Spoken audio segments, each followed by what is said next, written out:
న్యూజిలాండ్తో one day series ఓడిపోయిన బాధ నుంచి ఇంకా బయటికి రాకముందే అప్పుడే టీ20 సిరీస్ వచ్చేసింది. భారత్ న్యూజిలాండ్ మధ్య ఈ నెల 21 నుంచి 5 మ్యాచ్ల టీ20 సిరీస్ మొదలు కానుంది. నాగపూర్ వేదికగా బుధవారం రాత్రి 7 గంటలకు తొలి టీ20 మ్యాచ్ ప్రారంభం కానుంది. నాకు తెలుసు, న్యూజిలాండ్తో సిరీస్ అనగానే మన టీమిండియా అభిమానుల్లో ఎక్కడ లేని భయం మొదలవుతుంది. సరిగ్గా ఏడాది క్రితం ఇదే న్యూజిలాండ్తో సొంత గడ్డపై టెస్టుల్లో వైట్ వాష్ అయిన భారత జట్టు తాజాగా వన్డే సిరీస్ కూడా ఓడిపోయింది. ఇప్పుడు టీ20 సిరీస్లో కూడా ఓటమి తప్పదేమో అనే భయం మొదలైంది. ఎందుకంటే ప్రస్తుతం వరుస విజయాలతో న్యూజిలాండ్ ఫుల్ జోష్లో ఉంది.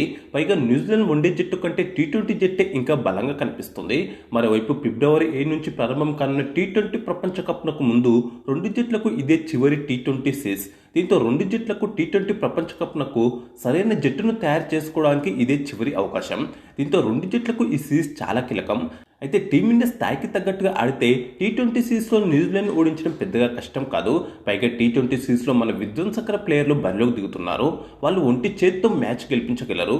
కాగా బుధవారం జరిగే తొలి టీ20 మ్యాచ్కు ముందు పొట్టి ఫార్మాట్లో రెండు జట్ల మధ్య గత రికార్డులు ఎలా ఉన్నాయి, తొలి టీ20 వేదికైన నాగపూర్ పిచ్ రిపోర్ట్ ఎలా ఉంది, ముఖ్యంగా తొలి టీ20కి టీమిండియా ప్లేయింగ్ 11 ఎలా ఉండబోతుందో ఈ వీడియోలో మాట్లాడుకుందాం.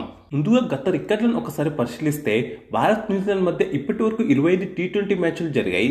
ఇందులో అత్యధికంగా భారత్ 14 మ్యాచ్లు గెలిస్తే న్యూజిలాండ్ 10 గెలిచింది, ఒక మ్యాచ్ టై అయింది.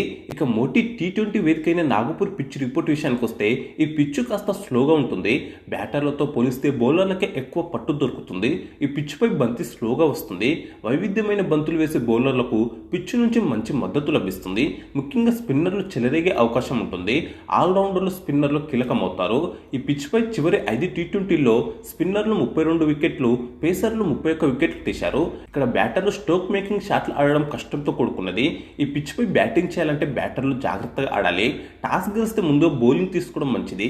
ఎందుకంటే సెకండ్ ఇన్నింగ్స్ సమయంలో డ్యూ వచ్చే అవకాశం ఉంటుంది. మొదట బ్యాటింగ్ చేసిన జట్టు 180+ స్కోర్ చేస్తే అది మంచి లక్ష్యం అవుతుంది.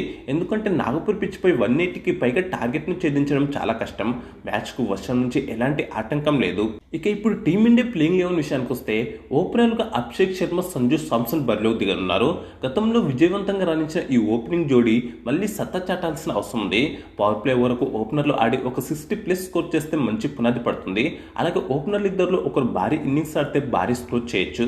తిలక్ వర్మ లేడు కాబట్టి వన్ డౌన్లో ఇషాన్ కిషన్ ఆడడం ఖాయమే. ఇటీవల సయ్యద్ ముస్తక్ అలీ ట్రోఫీ, విజయ్ హజారే ట్రోఫీలో అదరగొట్టిన ఇషాన్ కిషన్ టీమిండియా తరఫున కూడా సత్తా చాటేందుకు ఇది మంచి అవకాశం. 4వ స్థానంలో కెప్టెన్ సూర్యకుమార్ యాదవ్ ఆడతాడు. చాలా కాలంగా ఫామ్లో లేని సూర్య ప్రపంచ కప్ ముందు చివరిగా జరిగే ఈ సిరీస్లోనైనా గాడిన పడాల్సిన అవసరం ఉంది. 5వ స్థానంలో పేస్ ఆల్రౌండర్ హార్దిక్ పాండ్యా ఆడతాడు. 6వ స్థానంలో రింకు సింగ్, 7వ స్థానంలో అక్షర్ పటేల్ ఆడతారు. ఒకవేళ 8వ స్థానం వరకు బ్యాటింగ్ ఉండాలి అనుకుంటే శివం దుబేను కూడా ఆడిస్తారు. అప్పుడు ప్రధాన స్పిన్నర్లు కుల్దీప్ యాదవ్, వరుణ్ చక్రవర్తిలలో ఒకరిని తుది జట్టులోకి తీసుకుంటారు. కానీ పిచ్చు స్పిన్కు అనుకూలిస్తుంది కాబట్టి ఇద్దరు ప్రధాన స్పిన్నర్లను ఆడించవచ్చు. అప్పుడు రింకు సింగ్ను తప్పించి శివం దుబేను ఆడించవచ్చు. ఇక ప్రధాన పేసర్గా జస్ప్రీత్ బుమ్రా, హర్షదీప్ సింగ్ను ఆడిస్తారు. వన్డే సిరీస్లో అన్ని మ్యాచ్లు ఆడిన హర్షిత్ అన్న కుల్దీప్ యాదవ్లకు తొలి టీ20 నుంచి రెస్ట్ ఇవ్వచ్చు. అయితే తిలక్ వర్మ, వాషింగ్టన్ సుందర్ గాయపడడంతో స్క్వాడ్లోకి వచ్చిన శ్రేయస్ అయ్యర్, రవి బిష్ణోయ్కి తుది జట్టులో చోటు దక్కకపోవచ్చు. మొత్తంగా వన్డే సిరీస్ ఓడినప్పటికీ ఒంటి చేత్తో మ్యాచ్ను గెలిపించగల జస్ప్రీత్ బుమ్రా, హార్దిక్ పాండ్యా, అభిషేక్ శర్మ, సూర్యకుమార్ యాదవ్ వంటి ప్లేయర్లు టీంలో ఉండడంతో అభిమానులు ఎక్కువగా టెన్షన్ పడాల్సిన అవసరం లేదని చెప్పుకోవాలి. మరి టీమిండియా ప్లేయింగ్ 11 ఎలా ఉంటే బాగుంటుందో మీ అభిప్రాయాన్ని తప్పకుండా కామెంట్ చేయండి. అలాగే వీడియోకు లైక్, షేర్ చేసి ఛానల్ను సబ్స్క్రైబ్ చేసుకోండి.